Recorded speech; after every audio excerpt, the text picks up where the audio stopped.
When we're thinking about personalization or being personal with somebody, we should consider familiarity, acknowledgement, care, intimacy, authenticity, and listening.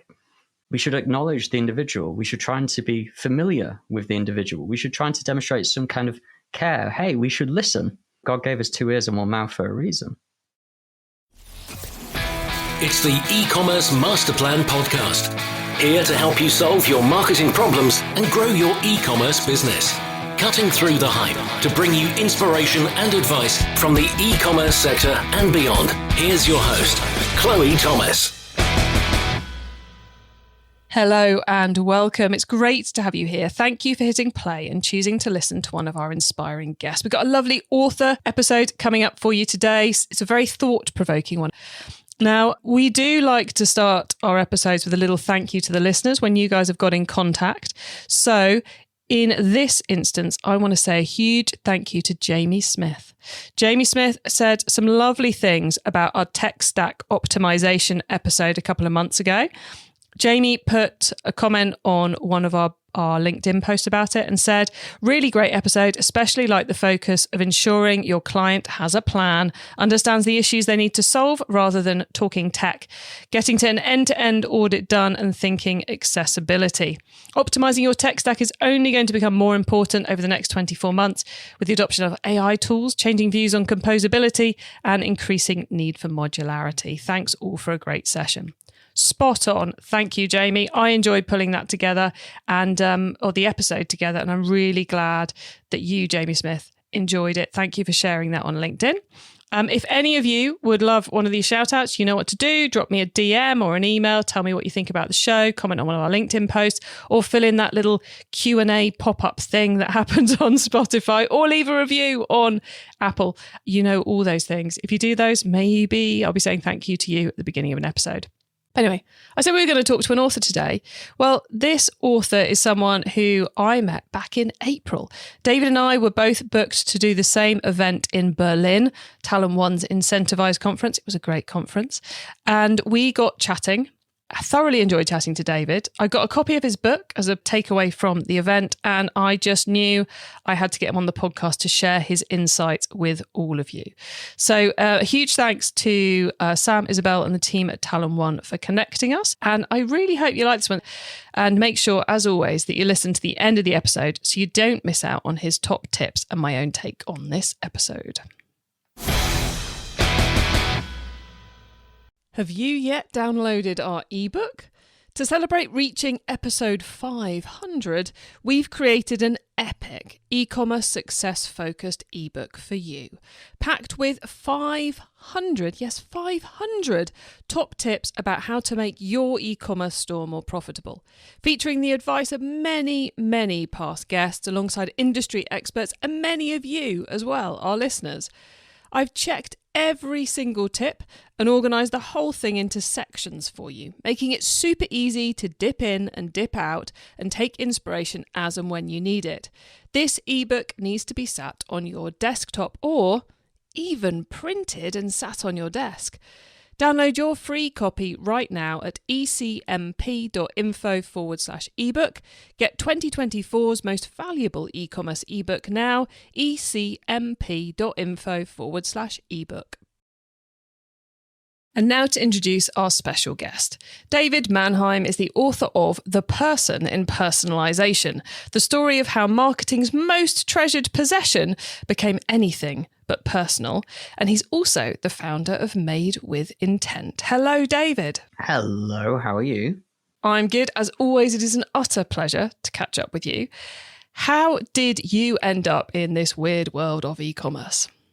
Serendipity, luck, fluke, the squiggly career. I don't know, really. I remember I wanted to be in advertising, 6 foot Aryan ad man. I think I watched way too much Suits and had no idea what it took to be an ad man. And I went to every interview under the sun of all the acronymed advertising agencies, JWT and BBB and DDB, and failed at every single one of them. And someone in my graduate career thought, you know what? You'd be really good at digital advertising. And my response to that, Chloe, was, I don't want to be pigeonholed.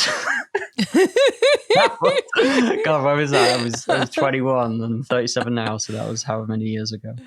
Anyway, I somehow went into digital advertising. I obviously got my arm twisted, went into account management, went into UX and then CRO. And mostly from CRO, I think the majority of people in CRO end up in some form of e-commerce world because it's so attributable, right? I guess that's my squiggly career. I reckon about almost everybody says they end up in e-commerce by accident. And then I think a lot of us end up stuck here because we get excited by that trackability of it all. It's like, it's one thing to be tracking website traffic or blog, percentage of blog read and all that kind of stuff. But to actually be able to directly track to cash is somehow really fulfilling.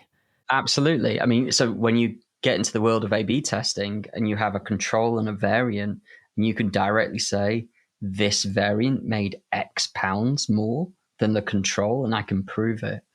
That's a pretty special place to be in, right? I think that's why a lot of A/B testers have egos. Oof, I probably shouldn't say that. But yeah, I think you're probably right. I think the attribution side of e-commerce is what makes it so exciting. Reminds me of like a debate you can have with amongst email marketers. So if we're doing a split test of emails and we're split testing subject lines, keep it really, really simple, you can have a long debate over whether the good impact is the impact it has on the open rate or the impact it has on the click rate. Right? Which one is the most important? You can debate that. Oh, well, the subject line, the open rate's most important because it's who it's appealing to. But the click rate's more important because did it appeal to the right people? It's like, screw all of that. Pounds per 1,000 people sent to. That's all we really care about. It could be the lower open rate and the lower click rate, but if they spend more, then it was the right subject line. Well, that's interesting. I find us in a bit of a paradox not to jump right into it, right? Because my book is almost how we're in that world, but I like the antithesis of that world. I.e., it shouldn't be all about the pounds and the pence, right? You're losing, quote, the person in personalization, but if everything was about pounds and pence as some kind of commercial attribution, God, what kind of world would we live in? You walk into a store and you get bombarded with sales assistants that throw, I don't know, signs in front of your face. That's certainly what it feels like online, right? So I like the idea of it. Sorry, I like the notion of attribution, but have we gone a step too far? I certainly think so. I think you're right. And I think it's why it's a good job I'm no longer running an advertising agency, specifically a Google Ads agency, because I get the concept that we need to think bigger than which ad drove what click. But in my core geeky heart of hearts, I love it when you can take it down to the number. So before we go down that rabbit hole, because listeners, David and I are prone to rabbit holes, I'll put a stop on that rabbit hole. We'll come back. Okay. Why did you write the book? Tell us why, because you started straying into it then. Why did you write The Person in Personalization, the story of how marketing's most treasured possession became anything but personal? Part of it was that, but being honest, it all started at Disney. So I am a Disney fanatic. When I say fanatic, I mean, give me any kind of question and I'll answer it regardless of whether it's the films, their investment strategy, who the CEO is and the board, what the latest paint color is at Tomorrowland at Walt Disney World Parks. I'm an utter geek with it all. Sycophant, some would say. And I was at Walt Disney World post-COVID and pre-COVID. And you're in what is supposedly the most magical place in the world. And I looked around at me and felt anything but magical. I felt as though I was being nickel and dimed every turn that I would make, right? You have to pay X pounds to go on this ride, or X dollars to go on this ride now, instead of what used to be free. I noticed that hot dog is now 20 cents more than it was just last week. I know you're paying $4 for a bottle of water. And I felt as though Disney has so much information on me, having been to Walt Disney World an inordinate amount of times. I think it's about 37 now. Why don't they use any of that information? Why don't they try and tailor the experience? They should, in theory. The masters of storytelling, the masters, therefore, of personalization, they should, in theory, personalize at least some of it to me. And I felt like just a number. So I came away from that trip feeling as though I wonder if anybody else has this feeling that I had, not just about Disney World, but about the lack of empathy, I suppose, with brand that you love. I'm giving you so much of my love and my identities within you. What am I getting in return apart from you essentially wanting to get in my back pocket? And I went down this rabbit hole, this research rabbit hole of interviewing 10 people and then 20 people, and 20 became 50, 50 became 153 in the end. People, experts around the world, trying to understand why is every year the year of personalization, but no year is, right? We've never got to that magic treasured island that everybody feels as though we should get to. So my book explores like the why, the high level principles, why we love personalization, both as brands and as recipients of personalization, and why we haven't achieved that as of yet. So yeah, Chloe, it all started with Disney, being honest. With frustration with Disney and then frustration with the whole industry. Yeah, it's a love-hate relationship. It's mostly love, though, let's be honest. Given how many times you mentioned Disney before we hit record, I'm going with, yeah, you still like them.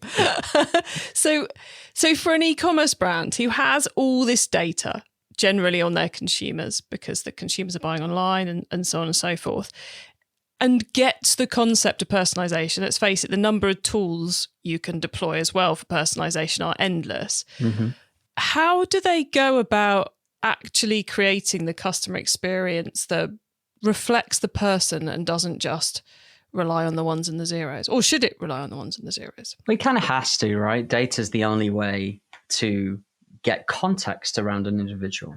Okay, so it's either explicit context or implicit context, i.e. you infer where the person is in their buying stage or their level of intent or what it is that they're trying to achieve. That's what recommendations are built on, right? You're inferring a preference, or you explicitly ask, how are you doing? Or, how are you feeling? Or how can I help you?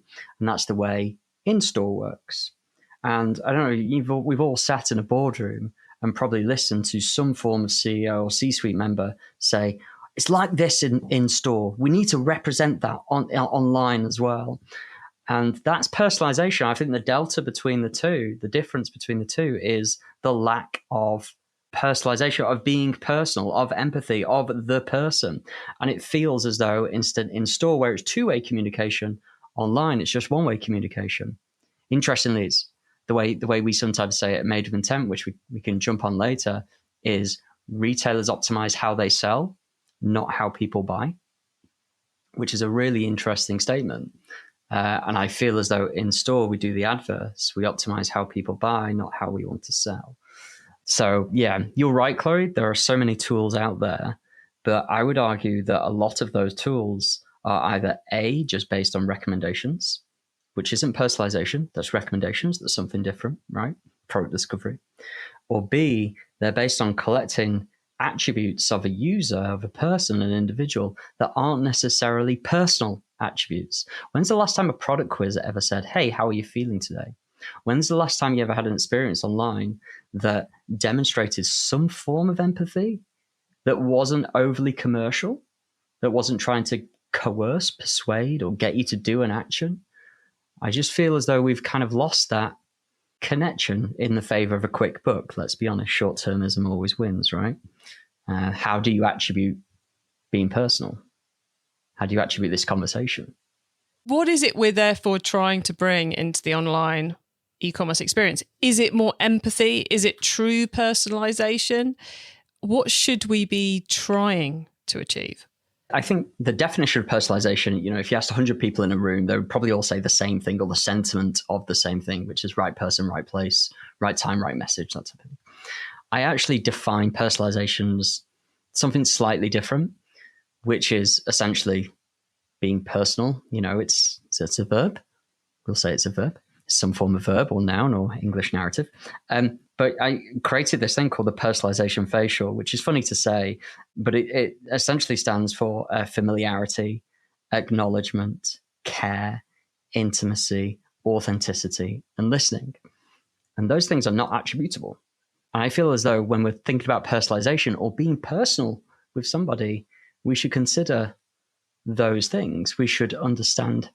We should acknowledge the individual. We should try to be familiar with the individual. We should try to demonstrate some kind of care. Hey, we should listen. God gave us 2 ears and 1 mouth for a reason, not the other way around.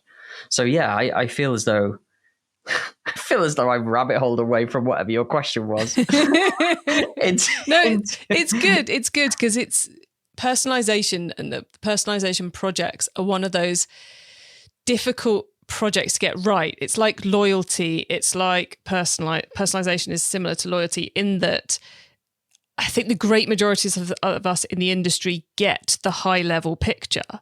We get that it's a good goal. We get that it delivers for the business. Where we all fall down on is actually working out how to deliver it, which often turns into we install an app, or we launch a program, or we tweak our CRM stuff or something, but we don't actually create the thing we set out to create. And I think that's any solution for that. Well, let me ask you though, do you believe there's a difference between personalization and segmentation? Yes, because segments are large chunks of data that you can do something with.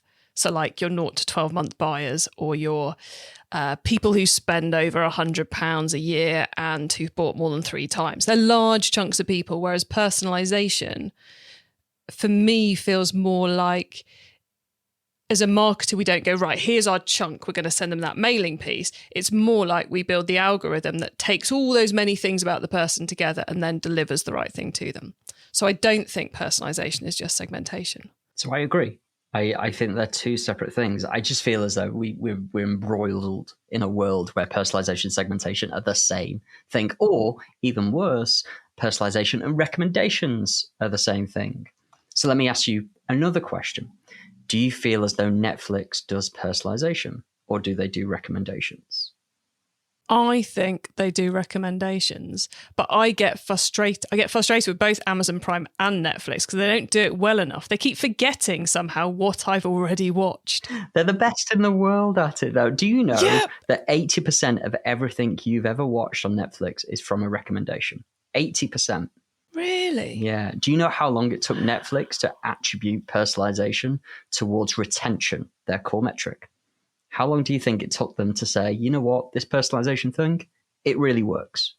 So not just about giving you something to watch today, but giving you something to watch today that will keep you watching in 3 years' time. Correct.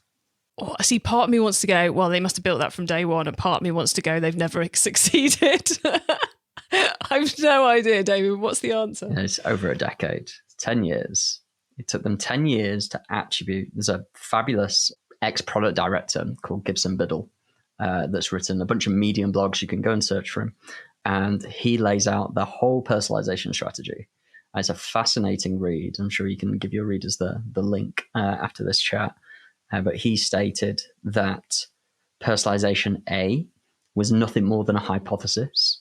We believe by being personal towards our customers, we will see an increase in retention. Along with, by the way, like generate interactive content, the Bear Grylls thing that you see nowadays where you can do this and this, alongside of original series from Netflix. These were all hypotheses at one point, and personalization was a hypothesis. And number 2, the fact that it took over 10 years to attribute personalization towards retention, which I think, Chloe, is probably the core measure of success for personalization. Loyalty. Mm-hmm. Keep coming back. And the problem I find is that the majority of retailers who embark on a project of personalization don't use that as their measure of success because it's too long term, it's not easily attributable. So instead, they use a shorter measure of success, usually a conversion rate, and that means that all their personalization efforts are geared towards one thing, a commercial one-way outcome. And short term as well. So let me ask you a question back then, David. You put me on the spot. I'm going to put you on the spot. The Netflix example then took them 10 years to achieve that with a relatively simple data set. They're not having to factor in physical store locations. They're not having to factor in the courier screwing up. Pretty much everything is within the Netflix control, and there's a fairly limited amount of places you can be a user and interact. So an easier task than e-commerce, and all the data in the world. Yeah, that's right. And the money to go and run the proper projects and analyze it and hire the best people in the world to do it. Given that took them 10 years, is there any point in the e-commerce store who are turning over 1, 2, 3 million a year actually embarking on a proper personalization strategy? Should they just be looking at improving recommendations and improving marketing messaging? Really good question. I would say yes, and it's probably a bias yes on top of all of that. Because I would just say to the retailer, to the e-commerce brand, would you want to be personal towards your customers? Do you care about retention? I feel as though those things of familiarity, acknowledgement, care, intimacy, authenticity, and listening, I feel as though every brand would want to embark and have that as part of their values because it's a more human experience. Am I being too virtuous here? I don't think so. And those that don't are probably the one-time sellers, right? You only need a mattress every, 7 years, 10 years, whatever it might be. So therefore, do you need to personalize? I understand that argument, but I feel as though every brand or the majority of brands should personalize because it's just a more human way of selling. So the journey is enough? I think so. The question that I asked you, do you think personalization and segmentation are two different things? I also agree. I think, yes, they are. But I classify personalization as a communication methodology. Do you want to be more personal in how you speak to people? Yes, I do. Okay. Well, segmentation is obviously cutting up a series, a data set into what it says on the tin, segments.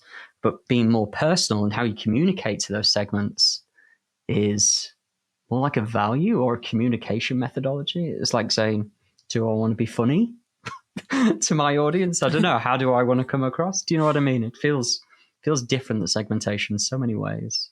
So does that start with identifying customer personas, general customer research, navel gazing to identify your own mission, strategy, USP, and how you put that in your copy? Where's the best place to begin the journey? So I think there's a best place to begin, and I think there's a fundamental framework to apply. I think the best place to begin is in a name. I think if you get somebody's name, you have them for life, right? There's so many statements about how important a name is to recognize someone's identity. I mean, that's familiarity, acknowledgement, and almost care in one thing. And I think the name has been bastardized, thank you, email subject lines, and seen as spammy nowadays. But do you own a pet at all, Chloe? No. No, there's a pet company called Butternut Box, which I don't own a pet, but I love. And it guides you for a product quiz. They do pet supplies, pet food on subscription in the UK. Do you know the first question Butternut Box ask in the whole product quiz is, what is your dog's name? It has no bearing on the outcome, but Butternut Box know that you have a deep relationship with you and your pet. So by framing what is your name, they're insinuating that we care about your pet. Oh, and by the way, all the questions are like, and does Chloe, the cat, like, I don't know, is she old? I don't know. I'm digging. And a bit senile. Let's just go there. So I think everything is in a name. Look at Starbucks, right? We're a people business, not a coffee business, that type of Howard Schultz quote. I think it's fabulous. So I would start with a name. I would always ask, if you can, what's your name? And continually reinforce it. Not in a spammy way, but in a genuine, caring way. I like that starting point. I think all of us can manage that one. And then you mentioned there's a framework we should follow. So give us that framework. So again, I'm quite biased in the framework because I ended up creating a company out of the framework. And this isn't designed to sell. This is designed, at the end of the day, for my book, I interviewed 153 different experts, reviewed 950 case studies and however many hundreds of hours of research. The number one question that came up when trying to understand personalization as a concept was, where do I start? It's exactly the same question you just asked. So you'd be classified in the majority there. And I tried to search for how people often start, and they often start in two routes. Route number one, recommendations. Very popular. I think the reason why people do that is there's a few reasons. Number one, it's easy. There's a lot of off-the-shelf vendors. Number two, it's attributable, point-click solution. Number three, Jeff and Reed do it, Amazon and Netflix, and they're the most well-known for personalization. So I feel as though we'll just copy them. So recommendations are very popular. And number 2 is some form of segmentation, usually on an attribute, new versus returning, a traffic source, a device, a page type, PDP versus PLP. Those are generally the routes that people take when personalizing. My question amongst all this is there's no person in all of that. Those are proxies for trying to be personal. How do you be personal in how you communicate, in how you segment, in how you recommend? The answer that I came up with, or I found, or some kind of epiphany and hypothesized, was intent. If you understand one's intent, where they are in their buying life cycle, you can be more appropriate in how you communicate to them. You can be more personal. If you're browsing, you have low intent, I'm going to ask you a bunch of different questions, or I'm going to sell to you in a completely different way than giving you the hard sell. And I feel as though most e-commerce companies assume everybody's ready to buy and they give everybody the hard sell all the time. It's because we measure on conversion, right? And whole Goodhart's law and everything, if you're aware of that. So if the answer, the framework, the fundamental framework for personalizing effectively, in my mind, is understanding customer intent. E-commerce Master Plan is supported by some of the greatest companies in the e-commerce sector. Here's a reminder of who they are. Have you yet downloaded our ebook?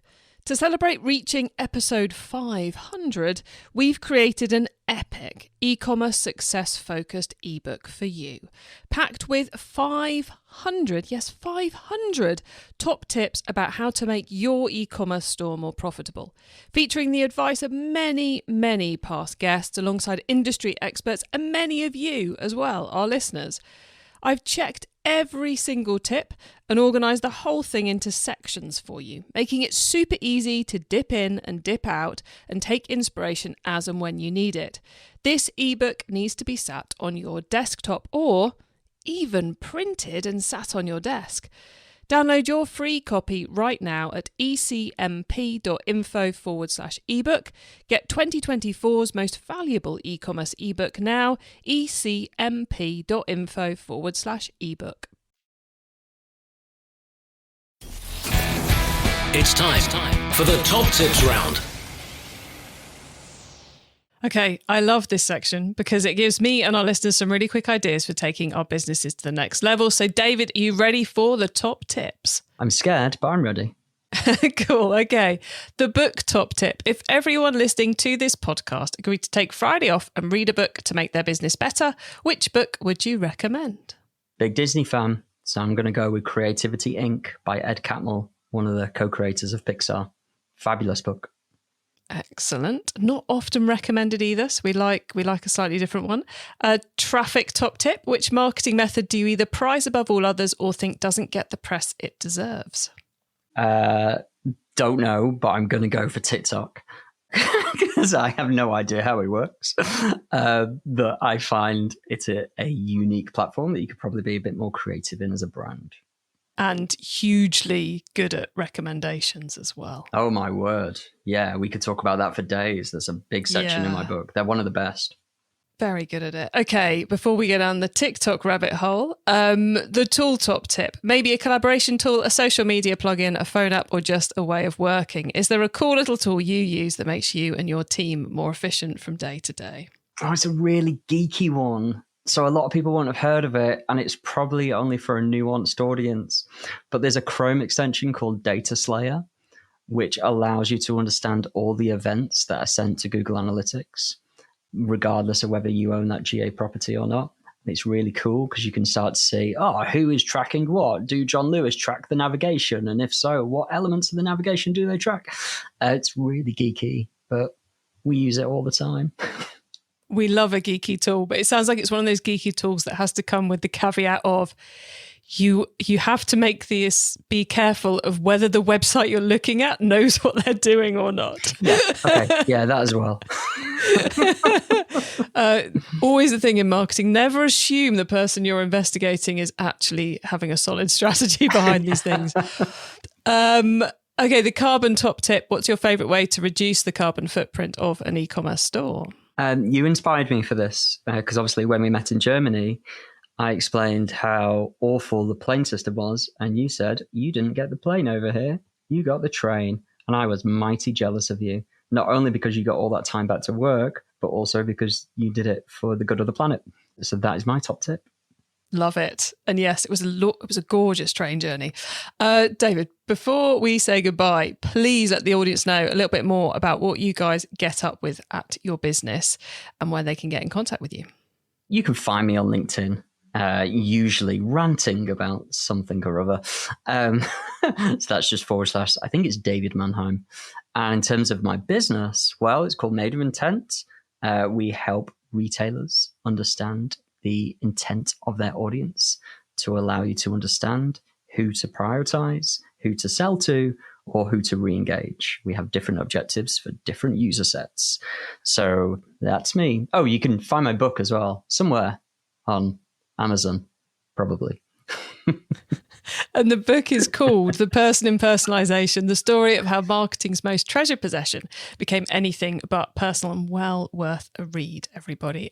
David, as always, it's been really good fun catching up with you. Thank you so much for coming on the podcast and sharing so much great insight with the audience. Thank you for having me.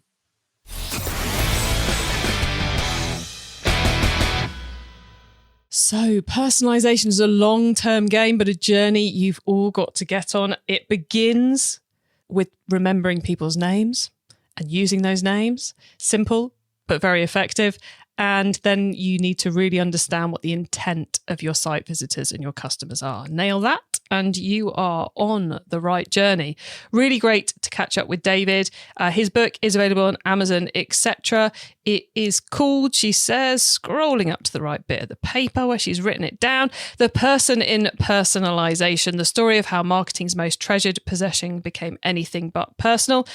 Well worth a read if you are looking to build those ever stronger customer connections. You can find our notes on this episode, including the top tips and links to the things we mentioned, by heading over to ecommercemasterplan.com, or you can go straight to the right page by using the episode short link. That's ecmp.info / the number of this episode.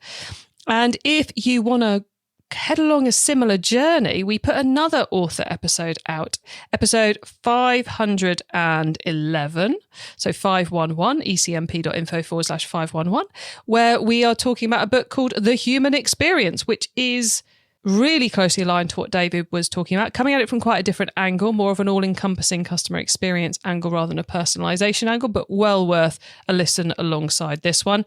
And you can find that via that link, episode 511. And when you get to the website, why not add yourself to our email list so you don't miss out on any of the many things I share to help you improve your business. And if you like this episode and you like our kind of deep dives with authors, the more, I guess, slightly less practical, more high-level conversations that we have, then you can find all our author episodes, all our interviews with e-commerce and other authors at ecmp.info / author. So fill your boots with those.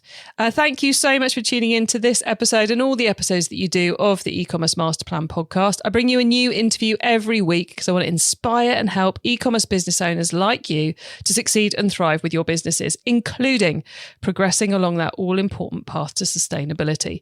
So if you know someone this show can help, please tell them to listen to the e-commerce master plan podcast. I hope you have a great week. And don't forget to keep optimizing. Thank you for listening to the e-commerce master plan podcast. Find out more at ecommercemasterplan.com/podcast. It's time to download our 500 top tips to make your e-commerce business more profitable ebook. Go to ecmp.info / ebook now.